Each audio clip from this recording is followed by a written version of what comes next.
Don't be absurd, Lily. Why would we throw money at a debutante ball for you when you can't even bother to look decent? Mom's words sliced through me like shards of glass. I stood rooted in our cramped living room, hands shaking at my sides.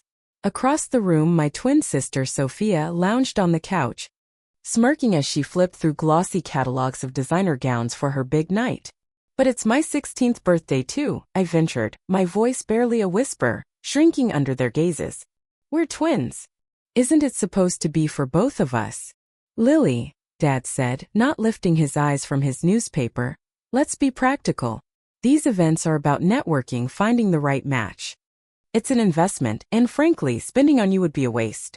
Tears stung my eyes as Mom nodded in agreement. Sophia's the beauty, honey. You've got other strengths. You should see the difference by now. I'm Lily Carter, and at 16 I learned my exact place in the family pecking order. While Sophia was primped and polished to snag a wealthy husband and hoist our middle-class status, I was the spare, the plain one told to be realistic. We weren't rich. But every spare dime went to Sophia's grand debut. All I wanted was what any teenage girl craves, to feel seen, valued, equal. But my parents had long decided beauty was a woman's only true currency, and they'd bet it all on Sophia. That night, I locked myself in the bathroom we shared, staring into the mirror. Sophia and I were identical in so many ways. Same auburn hair, same green eyes, same sharp cheekbones. Yet somehow they'd crowned her the pretty twin, and me the smart one. As if we couldn't both shine. When I crept out an hour later, their voices drifted through the thin walls of our modest Minneapolis home.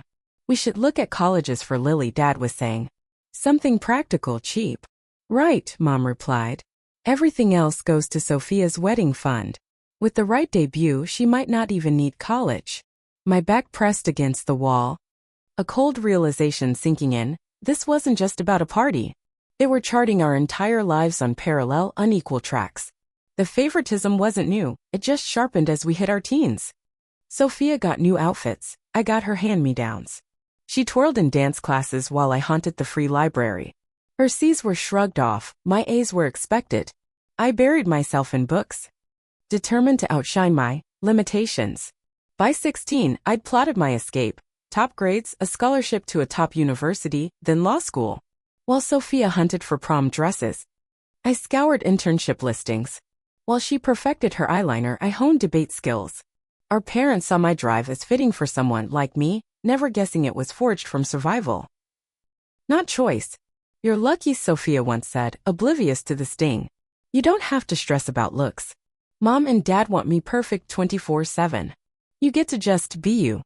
She'd swallowed their story whole, blind to how her privilege came at the cost of depth or independence. I didn't hate her for it, she was molded by them, same as me. In rare, quiet moments without them hovering, we'd share secrets. Her fears of failing their expectations, my envy of their fawning. Those fleeting bonds hinted at a sisterhood we might reclaim. Only Aunt Margaret saw the truth. During a visit when I was 15, after Mom's jab about my unpolished look, she pulled me aside. They think they're setting you both up to win, but they're screwing you both over, she whispered.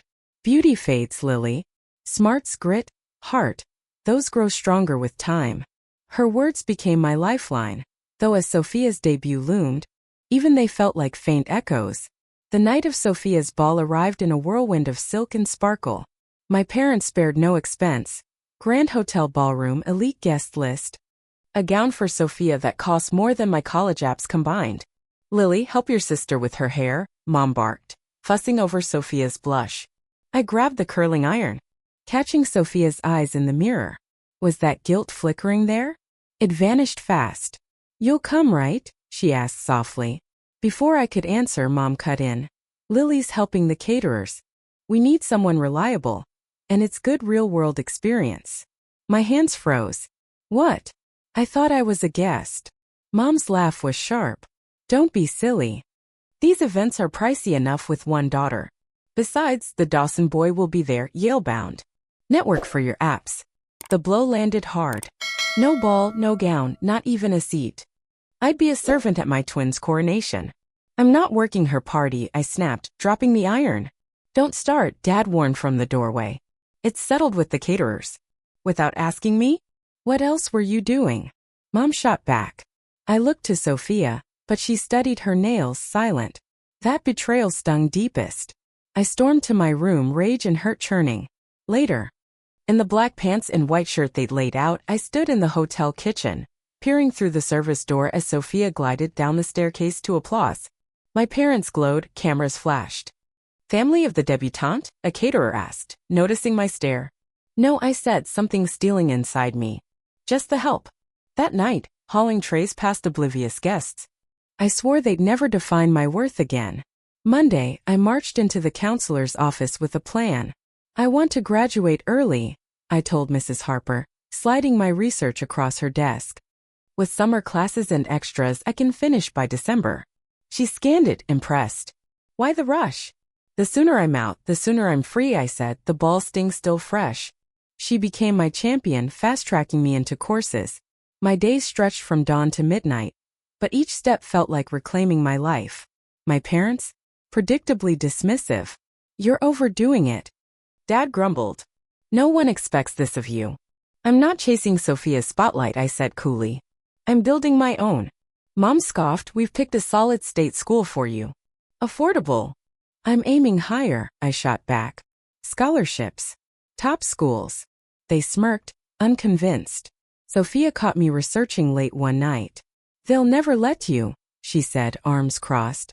They've got me lined up for a husband, you for some cheap degree. And your education? I asked. She shrugged. Maybe design. Nothing serious. I saw it then, she was trapped too. Just in a prettier cage. Then came sabotage. Mom found my college apps, ripped open on the kitchen table. Harvard? Yale? She spat. This fantasy cost you your savings? It's no fantasy, I said. I've got the grades. Not our blessing, Dad snapped. Or our money. They weren't just favoring Sophia, they were burying me. When acceptance letters hit Harvard, Yale, Columbia, all with aid, I hid my joy. At Aunt Margaret's, she handed me a lifeline. Duplicates of my documents and $25,000 she'd saved. You're 18, she said. They can't stop you. That night, Sophia ambushed me with my mail. Harvard, full ride, she read, voice cracking. I applied 2 state schools. They said no, it's not the plan. Tears spilled as she handed me the letters. I hate being their trophy. Take these. Run. We'd both been pawns, just on different boards. 2 months later, I left for Harvard. Dad tried a last grab, when you're a lawyer. You'll help the family, especially Sophia. I dodged, texting Sophia to meet at Margaret's. There I pitched our escape. I'd thrive at Harvard, then help her join me. She wavered. But a text from Mom, we're coming to Boston to see our investment, up the stakes.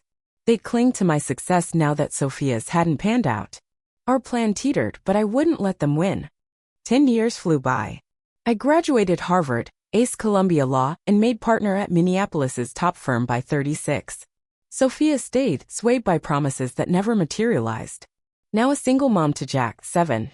And Mia, for she lived in our parents' basement, her dreams dust. I wasn't shocked when they showed up at my office, broken, desperate. Medical bills, the house, we need you, Mom pleaded. Given your success, I cut in. Funny you said investing in me was a waste. Now I'm your lifeline. Dad faltered. We were practical. So am I said. You're a bad bet. They begged for Sophia's kids. I've set up trust funds for Jack and Mia, I said, handing over papers. And training for Sophia if she wants it. Real chances, not your empty games. They left.